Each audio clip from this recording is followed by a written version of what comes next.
Está.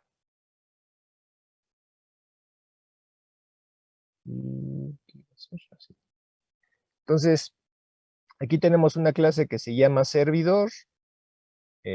Como está muy pequeña, fíjense, son bien poquitas líneas de código, todo lo metí dentro del main. Acuérdense que tenemos nuestro bloque try catch. Dentro del bloque try catch creamos nuestro servidor. Es un servidor de flujo bloqueante. Está unido al puerto 1, 2, 3, 4. Y seguimos la receta de cocina en Java, que era muy sencilla, ¿no? Creas tu socket, te pones a esperar, haces un ciclo de espera infinito, y en cada iteración aceptas una conexión. Aquí, si ustedes recuerdan, lo que normalmente hacíamos después de aceptar la conexión, era asociarle los flujos de escritura y de lectura. ¿Sí se acuerdan? Ahí ya dependía de qué queríamos escribir o qué queríamos leer, era el tipo de flujo que le asociábamos a la conexión. ¿Sí recuerdan? Sí, profe. Sí. Sí. Entonces, ¿cuál es el problema de hacer eso? El problema de hacer eso es que los flujos también son bloqueantes, así como el socket, ¿no?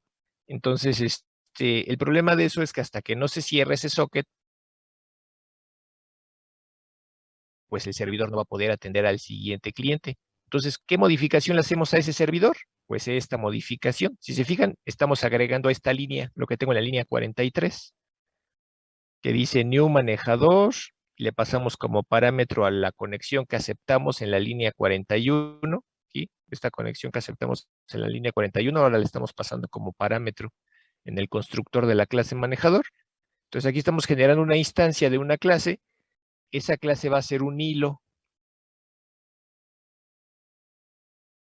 y estamos inicializando el hilo, ¿no? O sea, generamos la instancia aquí, y esa instancia le invocamos su método start para que se inicialice ese hilo. ¿Qué significa inicializarlo? Se va a crear el contexto del hilo y se le va a asignar una pila a ese hilo y se va a encolar, esperando a que el planificador de hilos en algún momento lo despache, ¿no? Le asigna una ranura de tiempo y le asigna el recurso del procesador. ¿Hasta ahí queda claro? No, apenas ahorita lo voy a subir. Pero si quieren, de una vez lo subo para que lo tengan y lo revisen a la par, ¿no? Más déjenme subirlo. Aquí.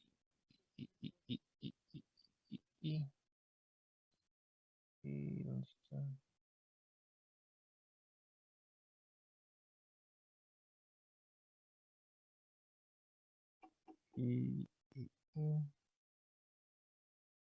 Déjenme ver dónde lo tengo.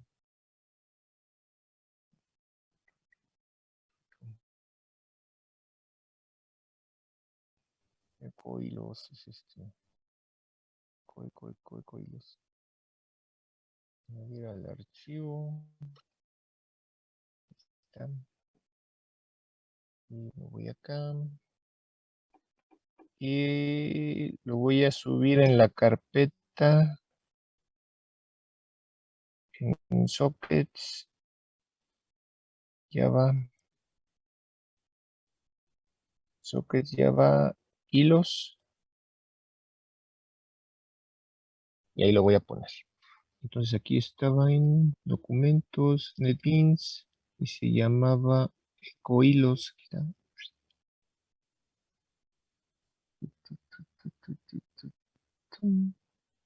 Ya subió.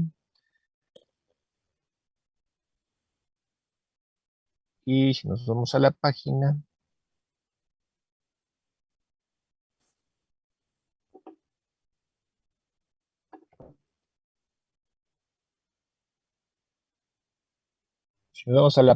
es este que dice ecohilos.zip. ¿Sí se ve?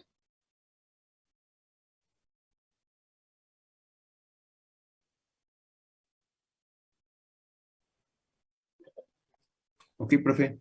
Sí. Bueno, ahí en ese archivo que es un proyecto, pues van a encontrar 4 programas en la carpeta source, main, Java. Ah, no, son 1, 2, pues son 3. Entonces subí el que no era. Bueno, no importa, este está mejor que el que les voy a explicar ahorita. De hecho, es muy parecido, pero está mejor. Entonces, nada más déjenles explico este rápido y luego vamos con el otro que está mejor que este. Entonces, aquí, en cada iteración del for, les decía, aceptamos la conexión y esa conexión que aceptamos se la pasamos como parámetro a la instancia de una clase. ¿Qué tiene esa clase? Está aquí arriba, dice clase manejador, extends thread. Entonces, ¿qué significa? Que a partir de estas instancias vamos a estar generando un hilo. Por cada instancia, pues es un hilo de ejecución independiente al hilo main que estamos creando, ¿no? Esa clase tiene una variable miembro que es de tipo socket, que es donde vamos a recibir la conexión que acabamos de aceptar. ¿Sí se entiende?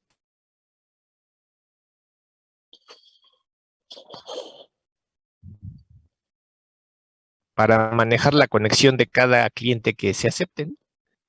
Entonces, este es el build constructor. No hacemos nada más que inicializar esa variable miembro al parámetro que le estamos pasando, que es la conexión que acabamos de aceptar. Simplemente la inicializamos aquí. ¿Sí se entiende eso? Y como habíamos dicho la clase pasada, ¿no? El método run es el cuerpo del hilo, es toda la lógica del hilo, lo que va a ser el hilo. Entonces, dentro de la lógica de ese hilo, ponemos nuestro bloque try catch y ahí es donde ya asociamos ahora sí los flujos para que en ese hilo independiente o ese hilo por separado trabajemos la comunicación con ese cliente y no sea en el main. ¿Sí se entiende?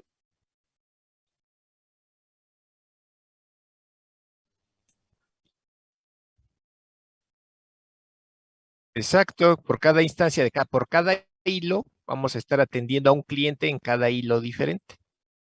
Ajá. Entonces, ¿qué vamos a ganar con eso? Pues aquí está, vamos a ganar. Déjenme correr el servidor.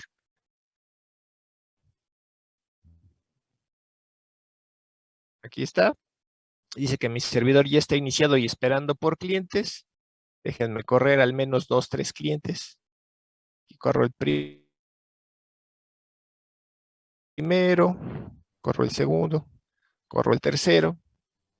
La lógica de este programa está muy simple, por eso les digo que les voy a explicar el otro, porque realmente aquí, este es el build cliente, si se fijan está bien chiquito. ¿Qué se hace en el cliente? Solo creamos el socket del servidor, asociamos un flujo de lectura y leemos un entero y lo imprimimos y ya, no fue gran ciencia. El servidor, insisto que tampoco es mucha lógica, ¿no? Simplemente asociamos el flujo en este caso ni siquiera requería el de lectura, nada más hubiera declarado el de escritura, escribo el entero y ya, no fue gran ciencia. Entonces nos vamos a la salida y la salida de uno de los clientes aquí está, dice dato recibido, pues se recibió el dato. La salida del otro cliente, pues igual, recibió el dato que se mandó. Y la salida del servidor, aquí está, dice cliente conectado desde tal dirección, creando un hilo, cliente conectado desde tal dirección, creando un hilo, cliente conectado desde tal dirección, creando un hilo. O sea, se creó un hilo por cada uno y eso está de manera concurrente. A lo mejor aquí no se ve tan bien porque dices, pues es muy poco lo que interactuaron, simplemente se mandó un dato y se cerró el socket. Ah, pues por eso vamos a ver el siguiente ejemplo, que es el que ya subí a la página, que es el que ahorita vamos a checar, para que vean cómo sí se puede interactuar al mismo tiempo con todos.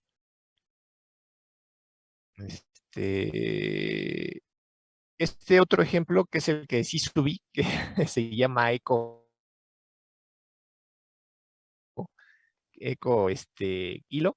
Eso trae estos dos archivos, uno que dice servidor de eco flujo y otro que dice cliente de eco flujo. Es el mismo ejemplo del servidor de eco y el cliente de eco que vimos en el primer parcial, ¿se acuerdan? Que tenías que poner una palabra o ponerle salir. Es exactamente el mismo, la única diferencia es que le metí hilos. Entonces, el lado del cliente no le metí hilos, ese sigue exactamente igual a como se encontraba. Entonces, no tiene caso que se los vuelva a dar, porque es exactamente lo mismo. Pero el del lado del servidor, chéquense, esto es lo que nosotros teníamos en la lógica del servidor. Está el bloque try catch, en este caso el servidor va a estar corriendo en el puerto 8000, se genera la instancia del servidor, se hace el forever, en cada iteración se acepta una conexión y por cada conexión genero un hilo. Aquí está. ¿Sí se ve? Y ahora, ¿qué hago en ese hilo? Nos vamos otra vez acá. Aquí tengo mi clase, que es la encargada de generar los hilos. Esa clase va a recibir como parámetro el socket del cliente al que se va a atender. Aquí en el constructor simplemente lo inicializo, por eso les digo que es muy parecido. Y dentro del cuerpo del método run, pongo mi bloque try catch. Aquí está, mi bloque try catch. Le asocio los flujos. Aquí sí requiero los dos flujos porque es un servicio de eco. Entonces, tanto tengo que leer del socket lo que me manda el cliente, como tengo que devolverle el eco, ¿no? Entonces, como yo no sé cuántos datos me va a mandar el cliente, leo la línea completa hasta que se detecte un salto de línea y un retorno de carro. Válido que no sea la palabra salir. Si es la palabra salir, simplemente cierro mis flujos, cierro mi socket y me salgo de este while true. Y si no es la palabra salir, simplemente le devuelvo lo mismo que me mandó. Y ya, o sea, si se fijan, es la lógica, la misma lógica que yo ya tenía en el servidor, simplemente la metí dentro del método run. ¿Sí se ve? Todo lo que tiene el servidor lo metí dentro de un bloque try catch y lo metí en el run. Y ya. ¿Y qué gané con eso? Vamos a correr nuestro servidor. Anteriormente nuestro servidor nada más podía atender un cliente a la vez. En este caso ya está corriendo el servidor. Igual vamos a correr más de un cliente. Este es un primer cliente. Me va a pedir que escriba la dirección del servidor.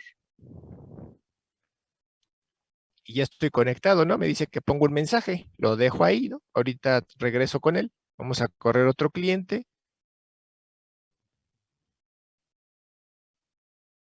Otra vez que ponga la dirección. Ahí está. Vamos a correr otro cliente. Y y para que vean que trabaja igual con las dos pilas, ¿no?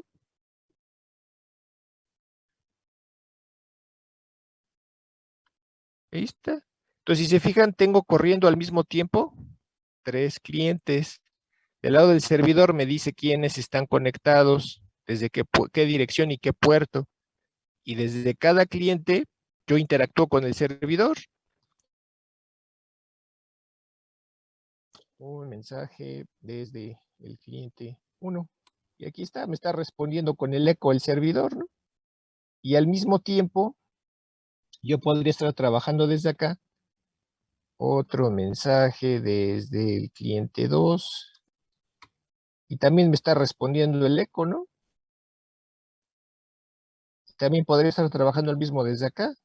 Más mensajes desde el cliente 3. Y también me está respondiendo. Entonces, chequen el lado del servidor. Aquí está. Aquí está lo que se está recibiendo. El mensaje que mandó el cliente 1 y se devolvió el eco. El mensaje que mandó el cliente 2 y se devolvió el eco. El mensaje que mandó el cliente 3. O sea, a la par estoy trabajando con todos, ¿no? Entonces me salgo de uno de los, me salgo de uno de los, de uno de los clientes, le pongo salir, y aquí ya dice que ya terminó esta aplicación del lado del servidor. Pues ya dice cliente cierra conexión, pero los otros pueden seguir interactuando, ¿no? Muchos más mensajes. Y aquí está, ¿no? Eco recibido. Y aquí del lado del servidor, pues dice que se fue ese cliente, pero se siguen recibiendo mensajes de los otros, ¿no? Entonces, se nota como mi servidor ya no es secuencial, ya ahora ya es concurrente y ya está trabajando con varios clientes.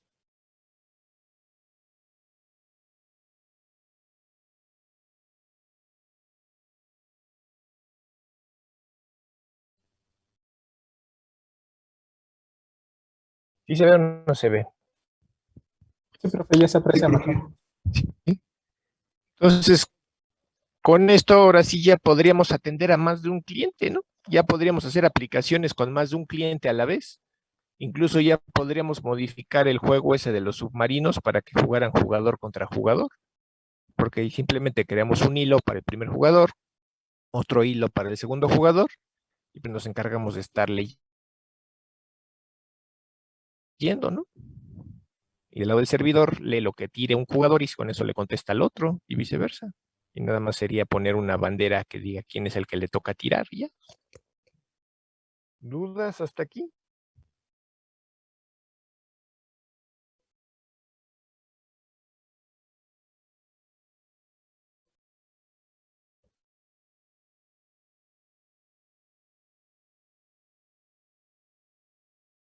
Ajá.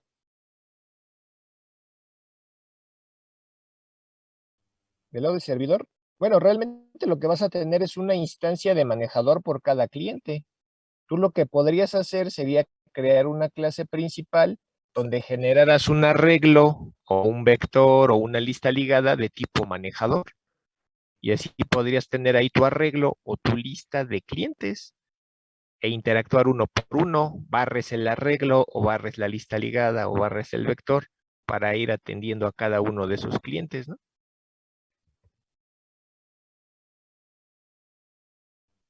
Ajá. ¿Sí se entiende? Sí. Eso es lo único que cambiaría, pero lo demás pues, es igual, o sea, se fijan. En este caso no hay necesidad de hacer eso porque la comunicación es individual, cliente al servidor y servidor al cliente. Pero si necesitaras comunicar un cliente con otro cliente a través del servidor, entonces sí tendrías que emparejarlos, ¿no? Hacer un cliente con un hilo, otro cliente con otro hilo y comunicarlos a través del servidor. Lo que leas de un hilo, lo comunicas hacia el otro hilo. Pero para poder hacer eso tenemos que ver cómo usar las tuberías, los pipes. Lo vamos a ver más adelante. Ajá. ¿Sale? Bueno, hasta aquí tienen alguna duda de lo que llevamos.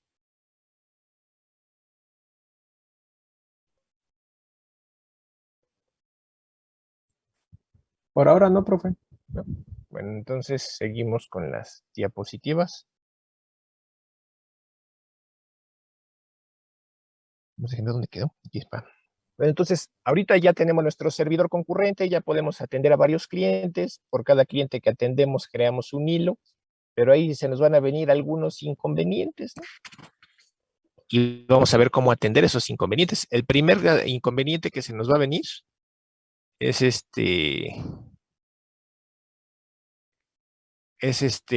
pues que por cada cliente que nosotros queremos atender, creamos un hilo y al crear un hilo tenemos que asignarle memoria para la pila de ese hilo, ¿no? Ese es un súper inconveniente, porque ese nos va a restringir o nos va a limitar la cantidad de clientes que podemos atender en nuestro servidor, dependiendo de la cantidad de memoria que tengamos disponible. ¿Están de acuerdo? Sí. Entonces, acuérdense, en el caso de Windows, por cada hilo que tú creas, se le asigna un megabyte de pila a ese hilo para que ahí se almacenen las variables locales de lo que está haciendo el hilo, ¿no? De las instrucciones que está ejecutando. En el caso de Linux se le asignan 2 megabytes por cada hilo. Entonces, dependiendo de cuánta RAM tengas libre en tu máquina, porque además tu sistema operativo es multitarea, entonces por lo general no nada más está corriendo una aplicación a la vez, sino está corriendo varias y todas consumen memoria. Entonces tú no puedes decir, pues mis 16 gigas de RAM son nada más para esto. No es cierto, porque está corriendo el sistema operativo, está corriendo a lo mejor algunos servicios en segundo plano que también están consumiendo memoria y y aparte su aplicación. Ajá. Entonces, para resolver ese problema de que se agote la memoria, una de las primeras cosas que se ha optado por hacer es limitar la cantidad de memoria que le asignas a una aplicación. Yo no quiero, así como está nuestra aplicación que acabamos de ver ahorita, nuestro servidor Deco, es peligroso en el sentido de que por cada cliente que se conecta creas un hilo. Ahorita lo estamos probando con 2, 3 clientes, entonces no hay problema porque estoy en Windows, le estoy chupando 1 mega por cada cliente. Si creo 4 hilos, pues estoy chupándome 4 megas, ¿no? De la RAM. No es tan problemático. Pero, ¿qué pasaría si en lugar de tener 4 clientes, tuviera 4,000 clientes? O 4 millones de clientes. Como sería ya en una aplicación escalable, ¿no? Y por cada cliente chúpate 2 megas o 1 mega. Bueno, en el caso de Windows, 1 mega. 1 mega por 4,000, ¿cuánto es? Pues 40,000, ¿no? 40,000 megas. Bueno, ahí hagan la multiplicación. El punto es que vas a estar consumiendo a lo mejor demasiada memoria y vas a darte cuenta que de repente se empieza a alentar tu máquina hasta que ¡pum! Se pasma. ¿Por qué? Porque ya tienes asignada mucha memoria a tus hilos y se va quedando sin recursos tu máquina, ¿no? Entonces, para evitarte ese tipo de problema, tú lo que puedes hacer es implementar una alberca de hilos. Y con una alberca de hilos, tú limitas la máxima cantidad de memoria o la máxima cantidad de hilos que se van a crear en tu aplicación. Y decir, yo sé que como tengo poca memoria, pues yo voy a limitar la cantidad de hilos que se creen en todo momento en mi aplicación a un máximo de 10 o de 50 hilos, ¿no? O 100 hilos máximo, o 1000 hilos máximo. Ya sacando cuentas, ¿no? 1000 por un mega, ¿cuánto te da? Y ya. Dices, ah, pues sí, ojalá todavía lo soporta bien. Entonces tú dices, yo no quiero que se consuma más de esos 1000 hilos, porque me va a empezar a afectar en el rendimiento de la computadora. Entonces, para eso sirven las albercas de hilos. Mientras haya espacio en el pool de hilos para asignar tareas, pues vas a ir creando hilos. Ya cuando se llegue al límite, ya no se va a crear ni un solo hilo más. Entonces, si todavía tienes tareas por realizar, esas tareas se van a tener que encolar y esperarse hasta que uno de los hilos que se está ejecutando se libere para tomar una nueva tarea y ejecutarla. Y conforme se vayan liberando, pues van desencolando más tareas, de esa cola de tareas. Por un lado, eso te resuelve el problema de que te quedes sin memoria, pero te va a generar un problema de un retardo para los clientes que no alcancen a ser atendidos dentro de ese pool, ¿no? O sea, si tú creaste un pool de 50 hilos y llegan 51 clientes, pues el cliente 51 que ya no entró en el pool se va a tener que esperar hasta que se pueda planificar. ¿Sí se entiende eso? Eh, No. Un grupo de hilos, principalmente para lo que te va a servir es para obtener estadísticas de esos hilos. ¿Cuántos están trabajando? ¿Cuántos ya acabaron y ya? Pero nada más para obtener datos estadísticos. En cambio, un pool, una alberca de hilos, son hilos que van a estarse encargando de planificar tareas que tú vas a ir encolando.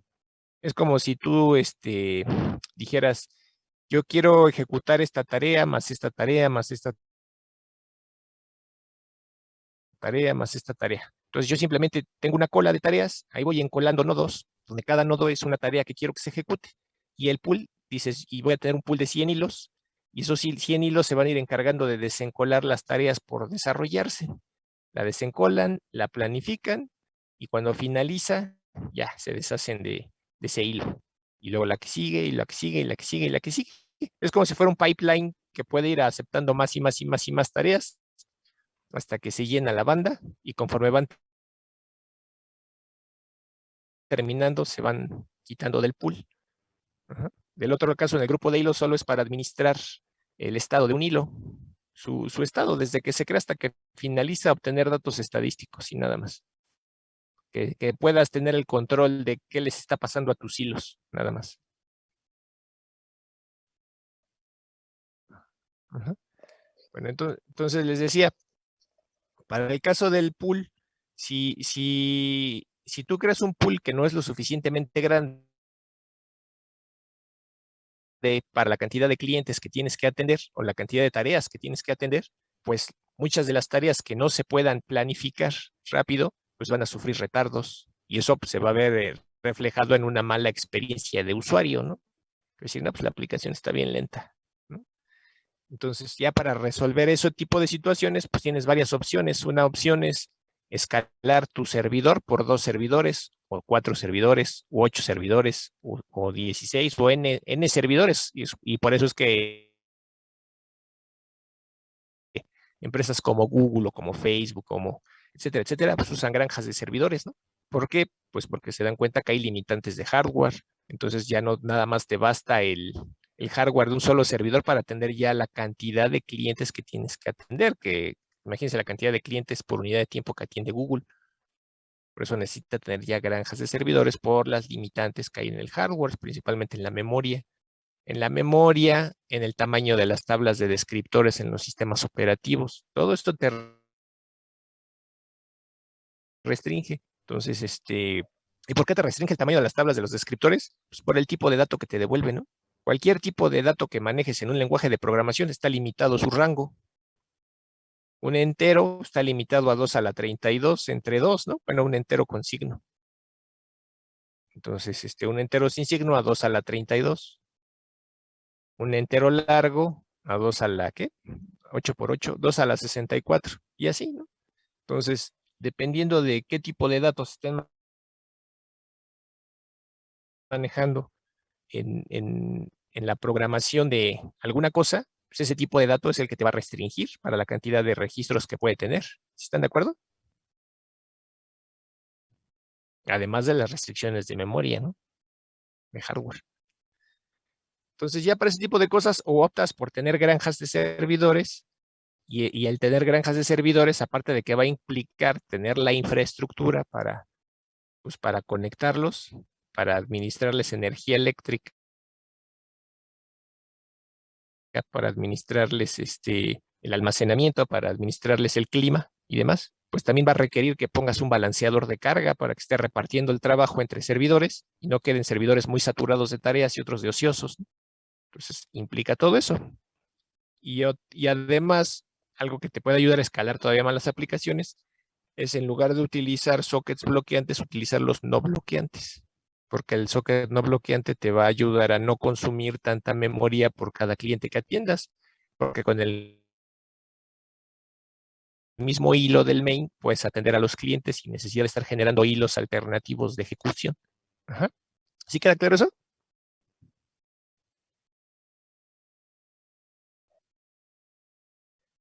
Acuérdate que al principio del curso vimos la diferencia entre un socket bloqueante y uno no bloqueante. El socket bloqueante se bloquea al momento de realizar una operación de entrada y salida. Y por eso es que no puedes atender a otro cliente mientras estés atendiendo al actual, porque una simple conexión es una operación de entrada y salida. Y mientras no finalice esa operación de entrada y salida, o sea, mientras no finalice esa conexión, no se puede conectar nadie más. Ajá. Entonces, por eso es que tu servidor nada más puede atender un cliente a la vez sobre ese hilo de ejecución. Ahorita ya le estamos metiendo hilos, pero el socket sigue siendo bloqueante. Entonces, ¿qué pasa cuando desde el main aceptas una conexión? Esa conexión es bloqueante. Por eso la estamos lanzando a otro hilo, para que no bloquee el hilo principal, sino que la va a bloquear otro hilo alterno que estoy creando y se va a bloquear la ejecución de ese hilo alterno. Por eso es que cuando acepto otra conexión tengo que crear otro hilo, porque ese otro hilo también se va a bloquear. Ajá, ¿sí se entiende? Sí. Entonces, pero insisto, eso no es tan escalable porque te va a estar consumiendo muchos recursos. La idea a largo plazo para que sea escalable es utilizar sockets no bloqueantes que vamos a ver más adelante. Entonces, ese es uno de los problemas, la escalabilidad. ¿Cómo se resuelve? Utilizando sockets no bloqueantes y aparte granjas de servidores. ¿Cuál es el otro problema? Que es el que vamos a atender ahorita, las condiciones de carrera. Ustedes en sistemas operativos, supongo que vieron lo que son las condiciones de carrera, ¿sí se acuerdan? O condiciones de competencia, como le quieran llamar.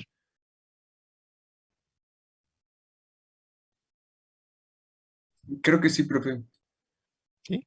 Entonces, en su código de ustedes, en sus programas, muy seguramente van a tener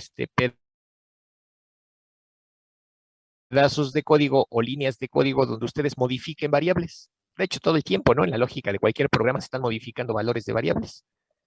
O se está accediendo a descriptores de entrada y salida. Bueno, pues todos los hilos que son creados dentro del mismo proceso, por el hecho de compartir el espacio de direcciones de memoria de ese proceso, pues van a poder compartir las variables globales. ¿Qué significa? Que esas variables globales pueden ser vistas y pueden ser leídas y pueden ser modificadas por todos los hilos que hayan sido creados en ese proceso. Y eso me puede generar situaciones de inconsistencia de la información, dependiendo de qué hilo modificó en qué momento esa variable o ese descriptor de archivo, por ejemplo. Entonces, a esas partes del código donde se hace la modificación de los datos compartidos, se le conoce como sección crítica. Es donde haces una simple asignación, ¿no? Variable v es igual a una operación, a cualquier cosa. Ahí ya estás modificando el valor de esa variable v, y si esa variable v es global, pues puede ser que sea afectado, bueno, pues puede ser que sea modificado por cualquier hilo que haya sido creado en tu proceso. Y eso ya te puede meter en problemas con la consistencia de la información. Ahorita vamos a ver un ejemplo de la consistencia. Ajá. Entonces, entonces esas situaciones se llaman condiciones de carrera y pasa cuando dos o más hilos acceden al mismo tiempo a modificar la misma variable, cada una con un valor diferente. Entonces, si dos o tres o n hilos modifican con un valor diferente al mismo tiempo una variable, ¿cuál es el valor que va a tener esa variable al final? Pues quién sabe, ¿no? Depende en qué orden lo modifiquen. ¿Sí están de acuerdo?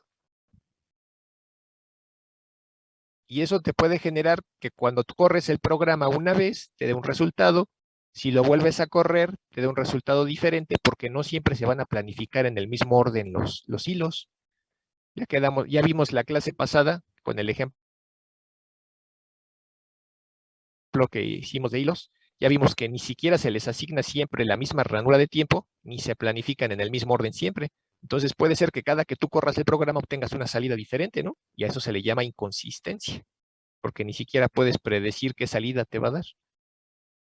¿Sí queda claro?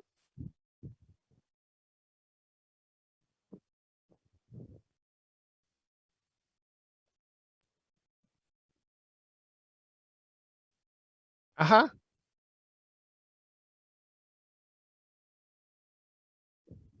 ¿Con qué, perdón? Ajá. Ajá, por eso la sección crítica es la parte de tu código donde se accede para modificar esos datos. Ajá.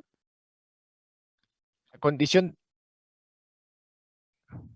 ajá, o sea, la condición de carrera es la situación. La situación es que dos o más hilos modifican un dato compartido. ¿Dónde se da esa situación? En la parte de tu código donde se hace esa modificación. A esa parte de tu código o esas líneas de tu código se les llama sección crítica. Ajá. ¿Sí se entiende? Este es el qué y este de abajo es el dónde. ¿Dónde pasa? En donde modificas el dato. ¿Qué pasa? Pues se hace la inconsistencia, se vuelve inconsistente el programa. Ajá. Ahora, ¿cómo lo podemos evitar? Mediante exclusión mutua. ¿Qué es la exclusión mutua? Restringir el acceso a esas variables donde se va a hacer la modificación y que son accesibles por todos los hilos, restringirlas para que solamente un hilo pueda modificarlos a la vez, no todos. Si todos los hilos lo modifican a la vez, pues quién sabe qué vaya a resultar. Si solamente un hilo los modifica a la vez, se puede tener más control sobre la salida que va a tener el sistema. ¿Sí se entiende?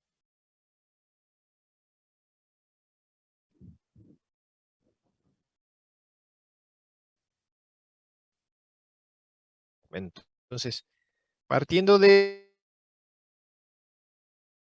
eso, en el caso del lenguaje Java, ¿cómo se implementa esa exclusión mutua? Pues en el caso de Java, esa exclusión mutua se implementa a partir de dos formas. Una que se le llama sincronización de grano grueso y otra que se llama sincronización de grano fino. ¿Por qué le llamo grano grueso y grano fino? Grano grueso es así como una forma muy tosca de hacerlo, ¿no? Muy salvaje, así muy, ¿cómo decirlo? Muy poco detallada, muy poco refinada. Es algo muy general. Y de grano fino es algo con un mayor nivel de detalle. ¿Sí se entiende eso?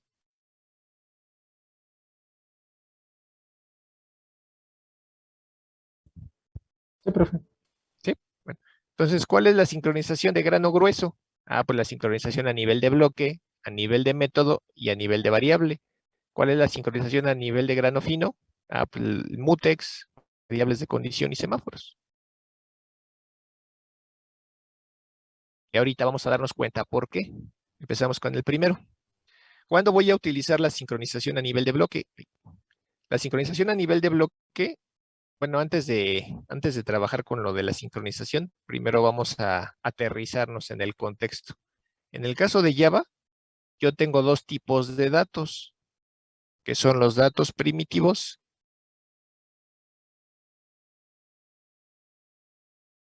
y los objetos. ¿Sí están de acuerdo?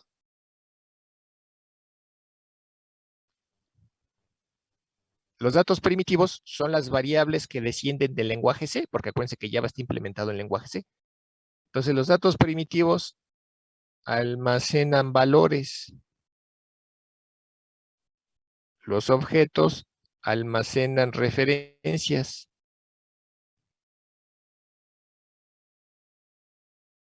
¿Qué diferencia hay entre un valor y una referencia?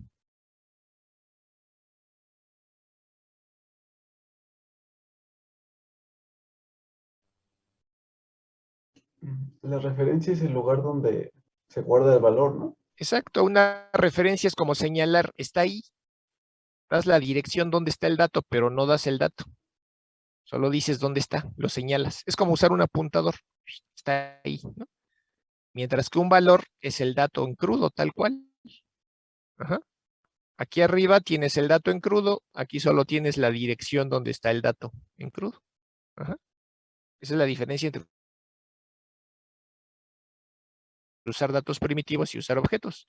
Los datos primitivos en Java, pues son todos los que empiezan con minúsculas, el int, el float, el char, el double, el long, etcétera, etcétera, etcétera, etcétera, ¿no?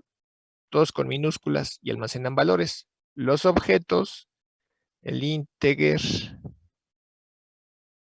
el float, el character,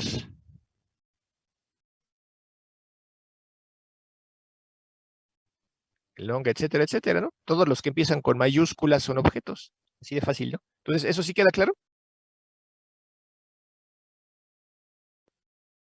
Sí. Bueno, entonces, ¿cuándo voy a trabajar con sincronización a nivel de bloque? Cuando yo esté trabajando con objetos. No puedo manejar sincronización a nivel de bloque con datos primitivos. Solo se puede con objetos. Entonces, es lo primero que deben de tener en cuenta cuando quieran usar un bloque sincronizado. Ajá. Entonces, ¿qué es lo que va a hacer el bloque sincronizado? Va a regular el acceso a un objeto para poder modificarlo. Modificar su estado a través de la invocación de métodos sobre ese objeto. ¿Sí queda claro eso? La sincronización a nivel de bloque lo que va a hacer es regular o limitar la cantidad de hilos que pueden interactuar con un objeto.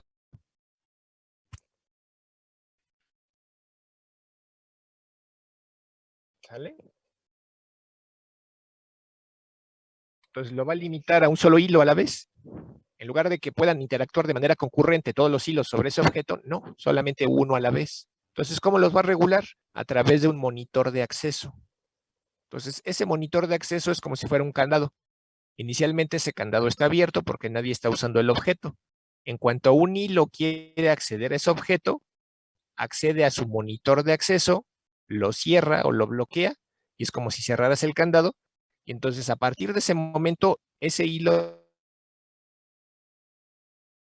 puede acceder al objeto y modificarlo, y los demás hilos que quieran acceder a él para modificarlo no van a poder, porque el monitor de acceso está cerrado. Entonces, ¿qué van a hacer esos hilos? Pues quedarse esperando, se van a bloquear, esperando a que se libere ese monitor de acceso.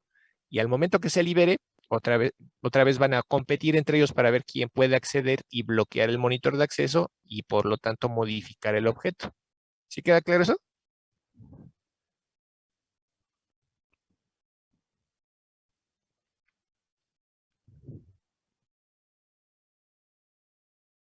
¿Sí se entiende? Al objeto, al objeto. Cada objeto va a tener su monitor de acceso. Cuando un hilo quiere acceder al objeto, primero revisa si el monitor de acceso está bloqueado o desbloqueado. Si está bloqueado, se espera, no lo puede usar. Si está desbloqueado, lo bloquea y accede al objeto.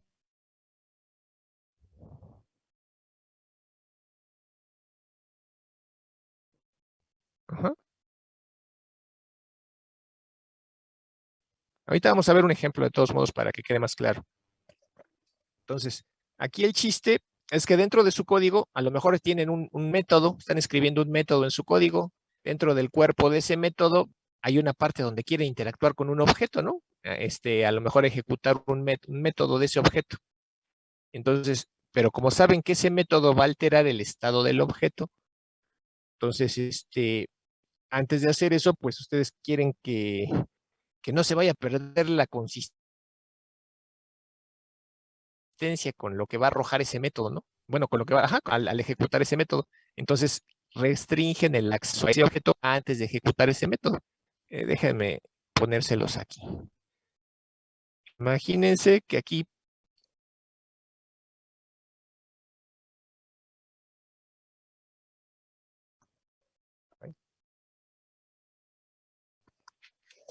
imagínense que aquí simplemente van a ejecutar ese método M1, pero ustedes saben que al ejecutar ese método M1 va a cambiar el estado del objeto. ¿Cómo va a cambiar? Pues a lo mejor se van a modificar algunas de sus variables miembro de ese objeto. Ajá. Y entonces, dependiendo de qué hilo ejecute ese objeto, bueno, acceda a ese objeto y lo manipule a través de alguno de sus métodos, pues es el valor que van a tener sus variables miembro de ese objeto. Entonces, por eso es que ustedes no quieren que le echen montón y todos los hilos lo manipulen a la vez, porque no vas a ver ni con quién perdió, ¿no? O sea, que quién modificó qué características del objeto. Entonces, por eso le aplicas un bloque sincronizado para que antes de acceder a ese objeto, validen el monitor de acceso y mediante ese monitor de acceso solo un hilo va a poder interactuar con el objeto a la vez. Y mientras ese hilo esté interactuando con ese objeto, ningún otro hilo va a poder interactuar con él hasta que se libere ese monitor de acceso, que es cuando ya lo desocupó ese hilo, bueno, pues ahora el que sigue. ¿Sí se entiende?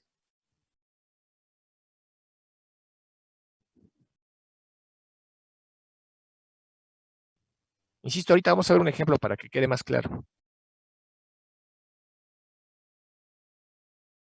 ¿Dudas hasta aquí? Si no, ya para irme con el ejemplo.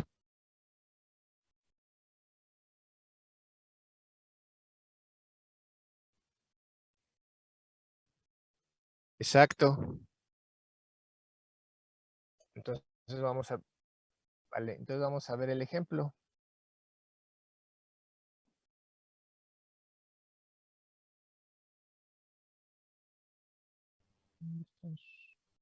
Entonces tenemos este ejemplo que está aquí en la página, déjenme les pongo la página. Aquí en la página, en la 148.204.58.221, diagonal Excel, diagonal aplicaciones, diagonal sockets, diagonal Java, diagonal hilos. Ahí tienen este ejemplo que dice bloque sync.java. ¿Sí se ve? ¿Sí? Ese es el que vamos a ver ahorita. Entonces, tenemos nuestra clase que dice clase bloque sincronizado y está implementando la interfaz Runnable. Quedamos que podemos hacerlo que herede de thread o que implementa Runnable. En este caso está implementando Runnable. Si se fijan, lo primero que podemos ver de este código es que no estoy importando nada. ¿Por qué no estoy importando nada? Pues porque tanto la clase thread como la interfaz Runnable son parte de la definición del lenguaje, ¿no? Por eso están en java.lang, en la definición del lenguaje. Entonces no requieren que importes nada para poder hacer uso de esas clases o de esa interfaz Runnable. Entonces es lo primero.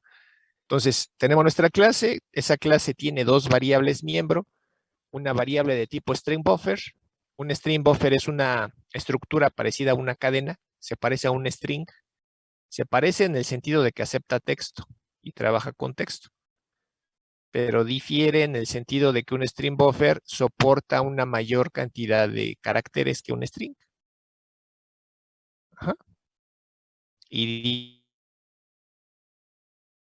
difieren también a la hora de concatenar caracteres. Para concatenar caracteres con una cadena, con una variable de tipo string, usas el operador más. Para concatenar caracteres con un string buffer, usas el método append.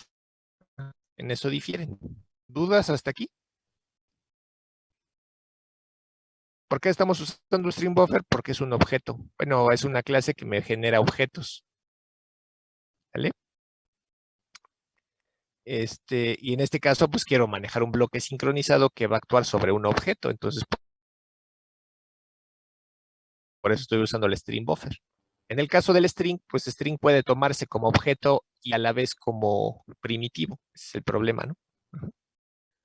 Entonces, Bueno, y tenemos una variable de tipo primitivo, un entero, que se llama contador, y simplemente se va a ir incrementando ese contador, nada más. Entonces, tengo dos variables miembro que requieren ser inicializadas. Entonces, para eso tenemos aquí el constructor, donde se inicializa el string buffer generando una instancia y se inicializa el contador a 1. ¿Sí se ve?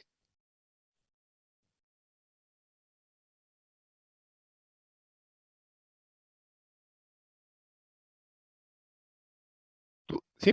Bueno, entonces ya, ¿no? Tenemos inicializado nuestro objeto de tipo string buffer y tenemos inicializado nuestro contador a 1. Ahora vamos al cuerpo del hilo, que es el método run. Si se fijan, lo primero que hacemos al iniciar el hilo es abrir un bloque sincronizado que va a restringir el acceso al objeto string buffer. Solamente un hilo va a poder interactuar con el string buffer a la vez. ¿Y cómo lo hicimos? Simplemente poniendo un synchronize, paréntesis, el objeto que vamos a restringir su acceso, cierras paréntesis y abres una llave, y el ámbito de restricción va a ser desde que se abre la llave hasta que se cierra la llave del synchronize. ¿Sale? ¿Dudas hasta ahí?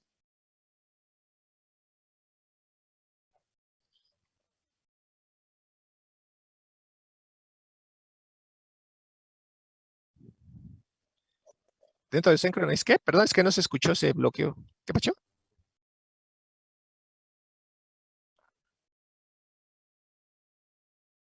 Pues en este caso es lo mismo porque no hay otro USB. Si tuviera diferentes USB, sí tendría que decirle quiero el de aquí, el interno, ¿no? Ajá. Pero como no tengo otros, pues entiende que es ese. Entonces, entonces, nótese que este bloque sincronizado únicamente va a operar sobre esta línea, que es el acceso al objeto para concatenar. Pero el acceso a las demás variables que no son ese objeto va a ser de manera concurrente por parte de los hilos. Ajá. Pues eso lo tienen que tener claro también. Bueno, entonces en el cuerpo de este hilo se inicia un bloque sincronizado para el acceso al objeto string buffer.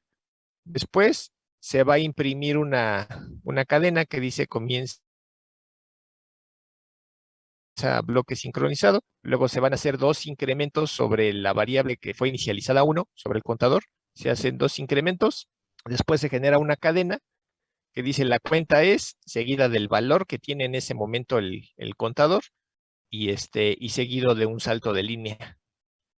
Y después se está haciendo un cambio de contexto aquí. ¿Cómo hacemos el cambio de contexto? Pues sacamos de ejecución el hilo. ¿Cómo lo sacamos de ejecución? Hay varias formas. Una es usar el método yield, otra es usar el método sleep, otra es usar el método cancel, otra es, o sea, hay un montón, ¿no? ¿Por qué usar sleep y no usar yield, por ejemplo? ¿Sí recuerdan el método yield, la clase pasada? O antepasada, no sé cuándo vimos esa parte. Quedamos que el método yield va a sacar el hilo de ejecución, pero ¿qué va a pasar con ese hilo? Luego lo vuelve a formar. Entonces, dependiendo de la cantidad de hilos que tengamos, pues puede ser que se salga de ejecución y vuelva a entrar de inmediato, ¿no? Que es casi como si no lo hubiéramos sacado. Y no queremos eso, queremos que se quede afuera un rato. Entonces, por eso usamos el método sleep. En este caso se va a ir a dormir 100 milisegundos para que mientras está dormido esos 100 milisegundos, pues se planifiquen otros hilos. ¿Y por qué queremos eso? Pues para poner a prueba el bloque sincronizado. A ver si es cierto que te está bloqueando que los otros hilos accedan al objeto, ¿no? Si sí los bloquea, pues no va a pasar nada con ese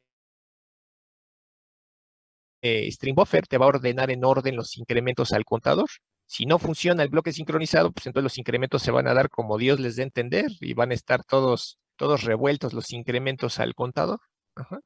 Entonces, para eso es para lo que pusimos el sleep, simplemente para poner a prueba el bloque sincronizado a ver si sí funciona.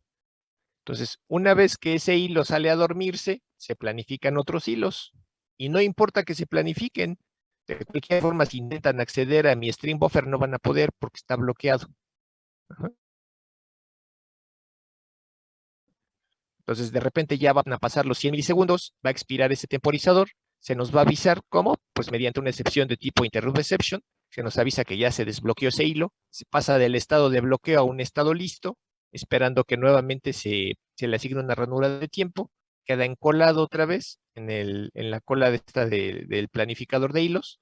En algún momento se le va a asignar una ranura, se va a planificar, se le va a asignar el procesador, y entonces en ese momento se le va a concatenar la cadena que ya se tenía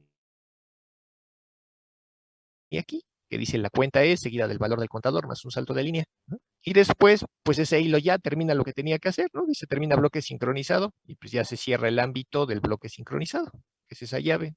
¿Hasta ahí tienen dudas?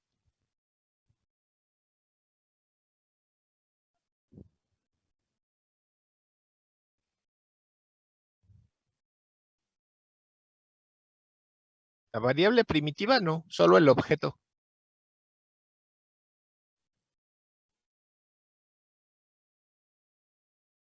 Ajá. Realmente donde se van a organizar los hilos, donde se van a limitar, es a la hora de hacer el append. Solo ahí. ¿Sale? Entonces, luego ya tenemos nuestro método principal, que es el que va a ejecutar el hilo principal. Entonces, dentro del método principal, generamos una instancia de nuestra clase bloque sincronizado, que es la que implementa la interfaz Runnable. Y en este caso la vamos a utilizar para darle el contexto a todos nuestros hilos. Ajá. Chéquense, después de que genero la instancia de bloque sincronizado, genero 4 instancias de la clase thread, pero a las 4 instancias les paso el mismo parámetro, que es mi clase que implementó la interfaz Runnable. ¿Sí se ve? ¿Eso Sí, qué profe. significa? Significa que los 4 hilos que estoy creando van a tener el mismo contexto. ¿Y eso qué significa? Que van a compartir todo. 2 hilos por lo general son independientes y solo comparten variables globales y descriptores de archivo. Pero en este caso están compartiendo el contexto todos, entonces van a compartir variables locales, variables globales, descriptores y demás. Van a compartir todo. ¿Y eso qué significa? Pues que cualquier paso en falso y se corrompe la información, ¿no? Ajá. Entonces, para eso es para lo que estamos haciendo que compartan contexto para poder meter ahí nuestros bloques sincronizados, ¿no? Poner orden ahí, en ese desorden. Si en lugar de hacer eso yo hubiera generado 4 instancias de la clase bloque sincronizado y al hilo 1 le hubiera pasado la primera instancia de bloque sincronizado, al hilo 2 la segunda instancia, al hilo 3 la tercera instancia y al hilo 4 la cuarta instancia, pues ahí no hubieran compartido más que variables globales y descriptores de archivo. Y como en este caso no estoy trabajando con archivos y no estoy trabajando con variables globales, pues no habría ningún problema de que se sobreescribieran mutuamente. Pero dado que están compartiendo el mismo contexto, que es lo que estoy generando aquí, y les estoy pasando aquí de parámetro, pues todos los hilos tienen las mismas variables. Entonces, cualquier hilo, cualquier cosa que modifique, está siendo, bueno, está teniendo repercusiones en los otros hilos. ¿Sí queda claro eso?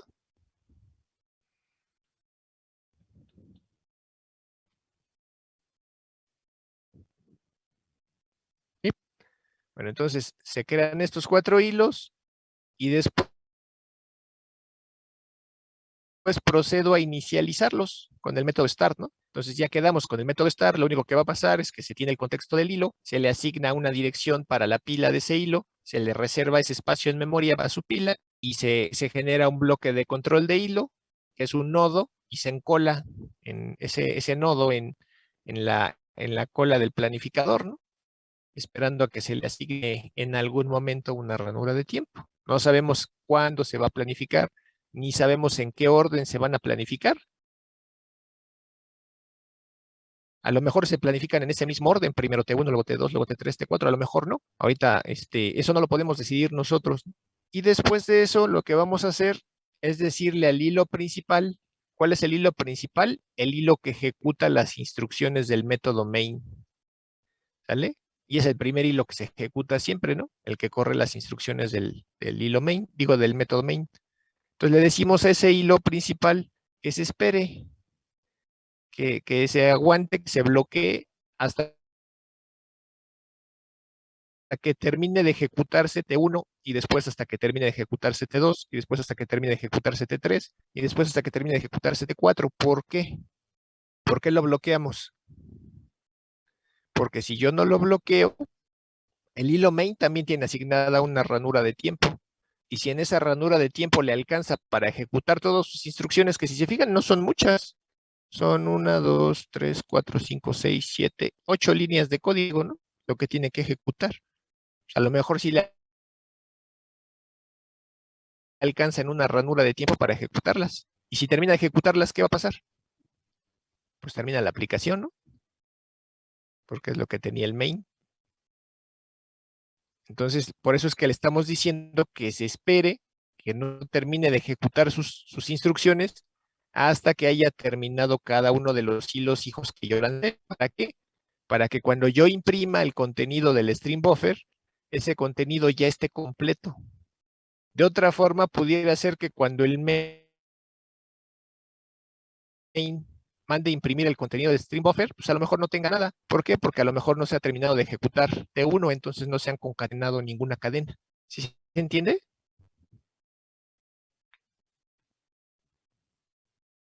¿Sí?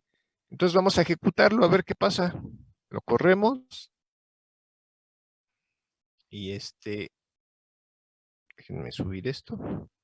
Y aquí está, ¿no? Acuérdense que se crearon 4 hilos. De esos 4 hilos, vámonos para acá el código. Cuando se ejecuta un hilo, va a ejecutar las instrucciones que están en su método run. Entonces, ¿qué es lo que está en el método run? Acuérdense que de manera concurrente se va a ejecutar todas las instrucciones que no tengan que ver con el objeto. Entonces, esta instrucción no tiene nada que ver con el objeto, ¿no?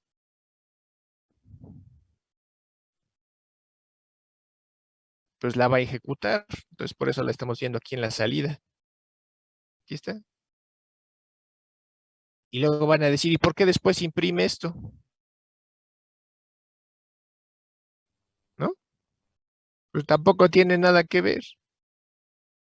Y después va a estar también también va a ejecutar estas. Lo que pasa es que nosotros no nos damos cuenta porque no estoy mandando a imprimir TMP, ¿no? Pero si lo mandara a imprimir, pues también nos daríamos cuenta que también lo está ejecutando porque tampoco tiene que ver con el append, que lo único que está imprimiendo es una cadena. ¿Vale? Entonces, a final de cuentas, se van a hacer todas las instrucciones que estén acá y que no tengan que ver con el append. Y ya al último se va a hacer el append, hilo por hilo. Primero el hilo 1, luego el hilo 2, luego el hilo 3 y luego el hilo 4, que es lo que estamos viendo aquí. Cuando ya por fin estamos mandando a imprimir aquí, en la línea 37, el contenido del stream buffer, lo que estamos viendo es cómo se fueron concatenando en orden, tal cual como se fueron ejecutando los hilos. Los primeros 2 incrementos, que fueron el 2 y el 3, porque el contador valía 1. Luego los siguientes 2 incrementos, el 4 y el 5, luego los siguientes 2, el 6 y el 7, y luego los siguientes 2, el 8 y el 9. Y así lo corra 2 veces, o 3 veces, o n veces, la salida va a ser la misma. ¿Qué significa? Que va a ser consistente, porque no va a cambiar, va a ser la misma salida. ¿Sí se ve? Que obtengo la misma salida. Sí, profe. Ahora, ¿qué pasaría si yo no le pusiera el bloque sincronizado? Pues vamos a quitárselo a ver qué pasa, ¿no? Quitamos este bloque sincronizado, igual de acá, y lo volvemos a correr a ver si no pasa nada, ¿no? A lo mejor no pasa nada. ¿Y ahora qué pasó? ¿Qué cambió? El orden El orden en el que se fueron concatenando las cadenas en el objeto, ¿no? ¿Sí se ve? Sí, profe. ¿Por qué? Porque a la hora que se hace el cambio de contexto, donde hago el sleep aquí en la línea 22, donde saco de contexto de ejecución el hilo y se planifica otro hilo, pues en ese momento, como ya no hay un bloqueo sobre ese objeto, pues cualquier otro hilo puede llegar y modificarlo, ¿no? Y aquí se ve que lo modificaron los otros hilos, ¿no? Pero ¿qué pasa si vuelvo a correr el programa? Ahorita quedaron los incrementos 7, 3, 5, 9. y ahora ya cambió, ¿no? Ahora es 7539 y lo vuelvo a correr y ahora es 3975 y lo vuelvo a correr. Y cada que lo corro sale algo diferente. ¿Qué significa? Que ya se volvió inconsistente, porque yo ya no puedo saber o predecir cuál va a ser la salida, ¿no? Depende cómo se planifiquen los hilos. ¿Sí se ve o no se ve? Sí, profe. ¿Sí? Entonces, para eso es para... ¿Qué, perdón?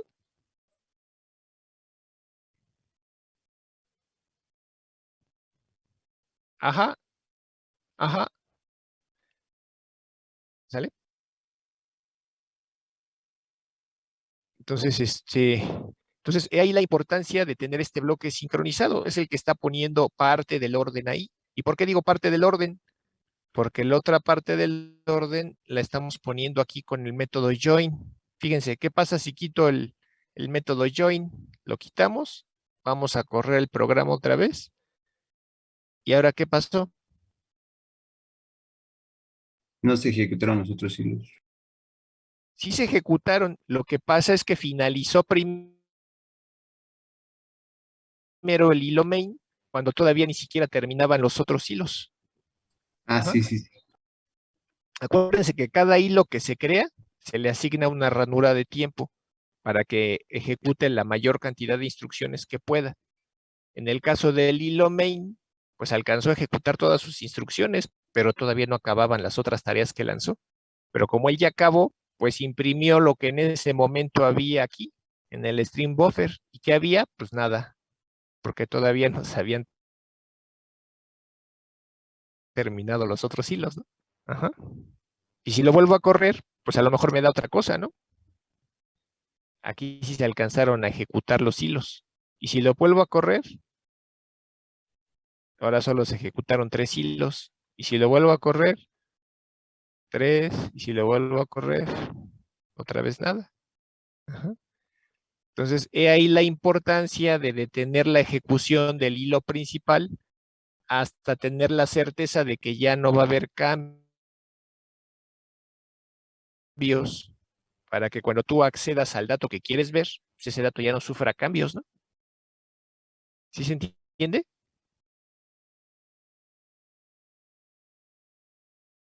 ¿Dudas hasta aquí?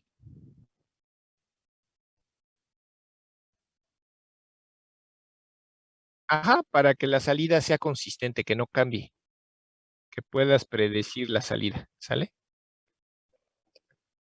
Bueno, entonces, ¿hasta aquí tienen dudas de cómo se usa el bloque sincronizado? O sea, simplemente lo pones antes de modificar un objeto y cuando sabes que ya no lo vas a modificar, pues ahí cierras la llave.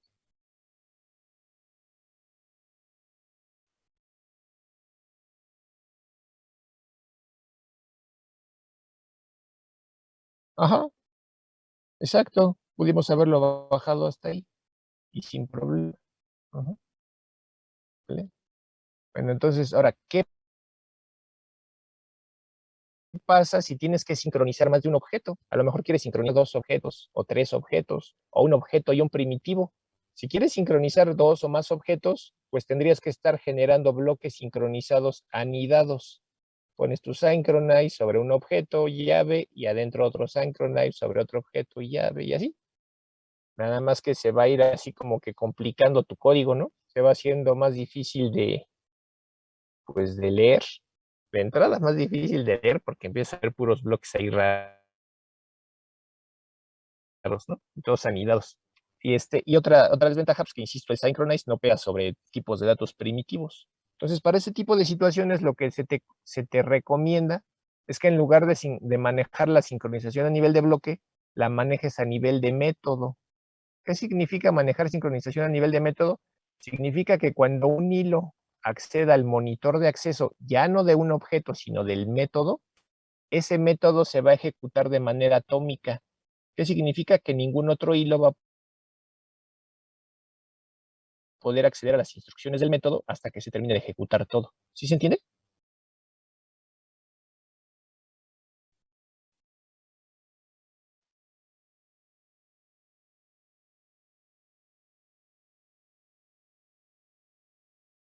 Sí, imagínate que tienes 2 o 3 hilos, y esos 3 hilos quieren ejecutar el método M1, pero ese método M1 en su definición tiene la palabra reservada synchronized. De hecho aquí me falta una R, esperen. Synchronized. Entonces, imagínate que tienes 2 o 3 hilos que quieren invocar al método M1, pero el método M1 en su definición tiene esta palabra, así como aquí, ¿no? Public synchronize void M1. Y entonces, ¿qué significa? Que cuando se planifiquen los 3 hilos, imagínate que están planificando y están corriendo de manera concurrente, y los 3 hilos tratan de invocar el método M1. El primero de ellos es el que va a lograr acceder al monitor de acceso de ese método y lo va a bloquear. ¿Qué significa? Que solo ese hilo va a poder ejecutar la primera instrucción y las demás a partir de que se bloqueó ese monitor de acceso. Los otros 2 hilos, aunque quieran ejecutar sus instrucciones, no van a poder porque está cerrado el monitor de acceso y se van a bloquear, van a pasar de un estado de ejecución a un estado de bloqueo hasta que quede libre el monitor de acceso otra vez. ¿Sí se entiende eso?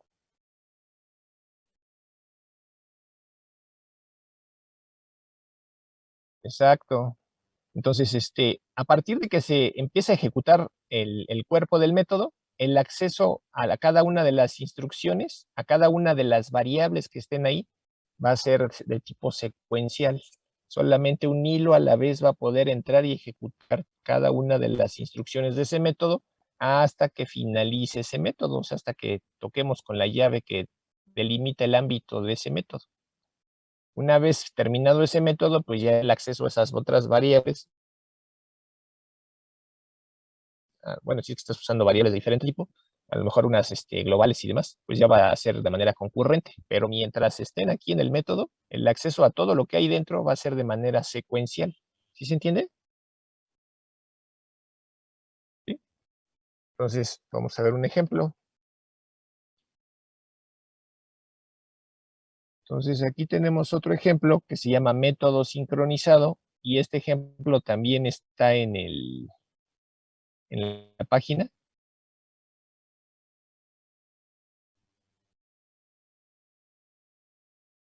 Está aquí. Está aquí. Es este que dice método sync.java. ¿Sí se ve? Sí. ¿Sí? Dale. Entonces, tenemos nuestro método sincronizado que consta de 2 clases. Una clase que se llama contador y otra clase que se llama método sync. Están mis 2 clases, ¿no? La clase principal es la que tiene el tipo de control de acceso público, la otra pues no. Entonces, acuérdense que nada más puede haber una clase pública por archivo. En este caso la clase pública pues es método sincronizado y es la clase principal, y es la principal porque es la que contiene el método main. Bueno, entonces tenemos nuestra clase contador. Aquí tampoco estoy importando ningún paquete, ninguna clase, porque no los necesito. Para lo que estoy trabajando ahorita, accedo de manera directa, ¿no? Son datos nativos. Entonces, está mi clase contador. Esa clase contador tiene una variable miembro que se llama valor de la cuenta, o vcuenta, como le quieran decir. Es una variable de tipo primitivo, de tipo entero y de acceso privado. Entonces, para poder inicializar esta variable, se tienen 2 constructores. Un constructor que no recibe parámetros y que inicializa ese contador a un valor 0, y un constructor que sí requiere un parámetro, un valor de inicio, e inicializa a ese valor el contador. ¿Sí se ve o no se ve?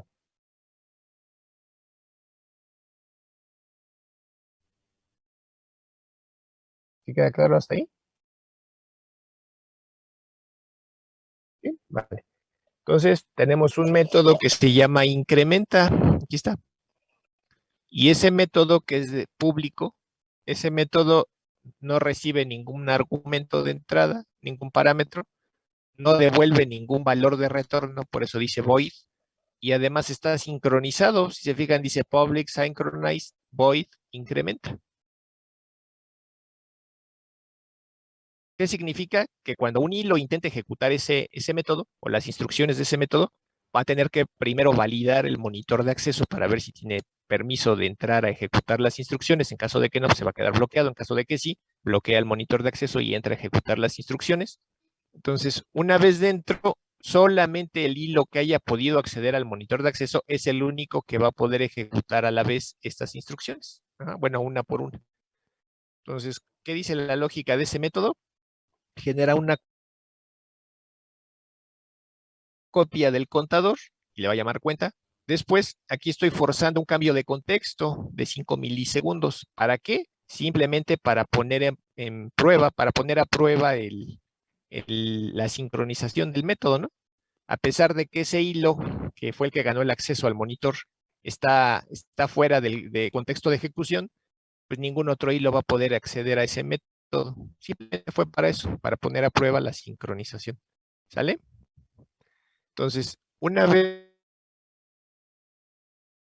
que ese hilo despierte, o sea, sea desbloqueado, que expiren los 5 milisegundos, se nos va a avisar cómo, lanzando la excepción interrupt exception. Ese hilo va a pasar del estado de bloqueo temporal al estado listo, esperando que nuevamente se le asigne una ranura de tiempo. En algún momento se va a planificar ese hilo y lo que va a hacer es hacer un incremento sobre la copia del contador y actualizar el valor del contador. Y nada más, es lo único que va a hacer. ¿Sí queda clara la lógica de este método?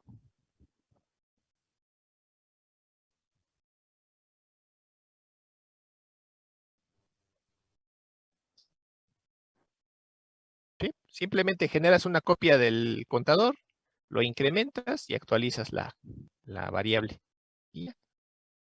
Por qué se tiene que hacer una copia? Porque muchas veces a la hora de estar haciendo las copias y estar actualizando los datos de las copias es donde vienen los cambios de contexto y se pierde el dato, ¿no? O se pierde la consistencia del dato. Por eso, simplemente es para ponerlo a prueba.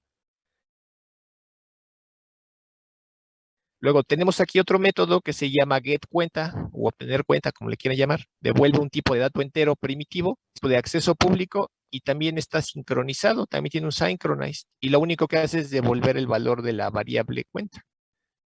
Entonces, ¿aquí creen que sea necesario tener el synchronized? Si lo único que hago es acceder para lectura del dato.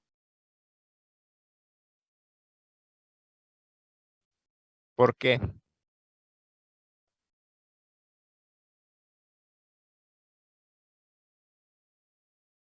Ujú. Entonces, acuérdense, la sincronización va a actuar sobre todo lo que esté dentro del método. Entonces, en este sentido, va a actuar sobre el valor de la cuenta. ¿Y eso qué significa? Que se va a bloquear el monitor de acceso del valor de la cuenta. Entonces, mientras yo esté leyendo ese dato, ningún otro hilo lo va a poder modificar. Eso es importante porque muchas veces viene la corrupción de datos, porque mientras tú estás haciendo una lectura, alguien modifica el dato y ya se corrompió la información con eso. Entonces, con esto estamos garantizando que al menos mientras tú estés leyendo el dato, ese dato no va a cambiar, no se va a modificar. ¿Sí queda claro? Sí. Sí. Entonces, por eso sí, como dice el compañero, sí se requiere el synchronize para que mientras tú estás leyendo el dato, nadie lo modifique y sea consistente lo que estás leyendo. Entonces, luego, eso es todo lo que tenía esa clase, ¿no? La clase contador. Ahora tenemos la clase método sincronizado que está implementando la interfaz runnable. ¿Eso qué significa? Que a partir de esa clase voy a generar hilos. Entonces, mi clase método sincronizado tiene dos variables miembro, una que se llama cont y es de tipo contador, que es la que acabamos de ver ahorita, y otra que es de tipo int, es un primitivo, y es la cantidad de incrementos que se van a hacer sobre el valor de la cuenta. Entonces, como tengo dos datos, dos variables miembro, pues los tengo que inicializar. Entonces, tengo aquí definido el constructor, donde se inicializan tanto la instancia de la clase contador, donde el contador se está inicializando se va a inicializar a 0. ¿Por qué? Porque quedamos que... bueno, de hecho aquí todavía no lo estoy haciendo. Dentro del método main es donde lo voy a inicializar. Aquí, que le estoy usando el constructor que no recibe parámetros, entonces la variable de cuenta pues, se va a inicializar a 0. Y la cantidad de incrementos pues, es la que el usuario diga, ¿no? Cuántos incrementos quiere hacer sobre el contador. Entonces ahora vamos rápido sobre el cuerpo del hilo ya para terminar. lo único que va a hacer este hilo cuando sea ejecutado es, si yo especifique que quería C cantidad de incrementos, pues es la cantidad de veces que voy a invocar al método incrementa. Y nada más. Si digo que quiero 100 incrementos, pues voy a invocar 100 veces al método incrementos. Si quieres 5 incrementos, invoco 5 veces al método incrementa y así. ¿Sí se entiende?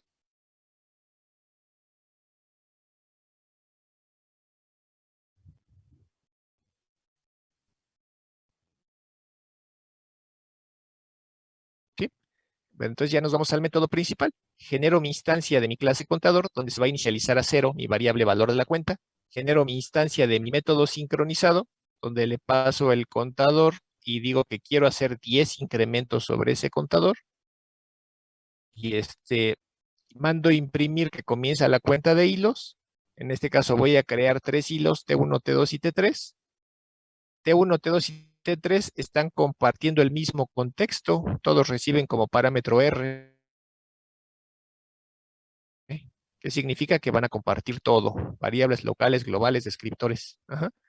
Entonces, los inicializo T1, T2 y T3. ¿Qué significa? Se les va a asociar su pila y se va a crear su bloque de control de hilo para cada uno de ellos y se van a encolar, ¿no? Esperando ser planificados. En algún momento se van a planificar y cuando se planifique cada uno de ellos va a intentar hacer 10 incrementos sobre el contador, que vale 0 en un inicio. Después, bloqueo la ejecución del hilo principal del main para cerciorarme de que antes de que yo imprima el valor del contador, antes de que se ejecute esta instrucción, ya no haya más modificaciones sobre el contador, para que cuando ya por fin imprima el valor del contador, ya sea el valor final, ya no sufra ninguna modificación. Entonces, para eso bloqueé el main. Aquí, lo bloqueé. ¿Sí queda claro? Sí. ¿Sí? Entonces vamos a correrlo a ver qué da. Ahí está, ¿no? Se imprime, comienza la cuenta de hilos, tal como dice aquí. Cada hilo hace 10 incrementos, son 3 hilos, 10 por 3, 30. ¿Vale? Ahora, ¿qué pasaría si yo no hubiera puesto mis métodos sincronizados? Vamos a quitarle la sincronización a este método a ver qué pasa, ¿no? Le quito el synchronized. Vamos a empezar ahorita nada más quitándolo de ahí y vamos a ver qué pasa. Corremos el programa. ¿Y qué pasó? Nada más cuento un hilo. Ajá. Yo nada más estoy viendo reflejados 10 incrementos, que sería lo equivalente a un hilo, pero realmente se hicieron los 3. ¿Cuál es el problema? Que los 3 hilos pudieron ejecutar al mismo tiempo el método incrementa. Y como los 3 hilos pudieron ejecutar al mismo tiempo las instrucciones del método incrementa, los 3 hilos al mismo tiempo vieron el valor de 0, el valor de la cuenta. Los 3 vieron el contador en 0, los 3 hicieron sus 10 incrementos sobre ese contador al mismo tiempo y los 3 sobreescribieron el resultado en el contador al mismo tiempo. Entonces, por eso es que nada más vimos los 10 incrementos, porque los 10 incrementos se realizaron al mismo tiempo y se sobreescribieron mutuamente. ¿Sí se entiende eso? Sí. Entonces, ahí la importancia de volverlo a poner sincronizado para que no se pierda la información, porque se sobreescribió y la perdimos. Si regulamos el acceso a ese dato compartido, no nos perdemos de ningún dato. Y ahí están otra vez los 30 incrementos. Y lo mismo pasa con el join, ¿no? Si yo otra vez quito el join, pues realmente me podría, a la hora de imprimir la salida, podría tener cualquier valor entre el 0 y el 30. Por ejemplo, aquí me dio 10. Si lo vuelvo a correr, me da 0. Si lo vuelvo a correr, me da 29. Si lo vuelvo a correr, me da 15. Si fijan, igual está siendo inconsistente, ¿no? Sí, profe. Porque depende en qué momento se planificó cada hilo y depende si esos hilos alcanzaron a terminar antes de que se mandara a imprimir esta línea. Bueno, desde que el hilo principal terminara de imprimir esta línea. Entonces, igual ahí la valía de usar el método join para bloquear la ejecución del main hasta que tú tengas la garantía de que ya no va a haber más cambios en lo que tú quieres conocer. ya el valor que tenga sea el valor final. Ajá. ¿Sí queda claro? Sí. ¿Dudas hasta aquí?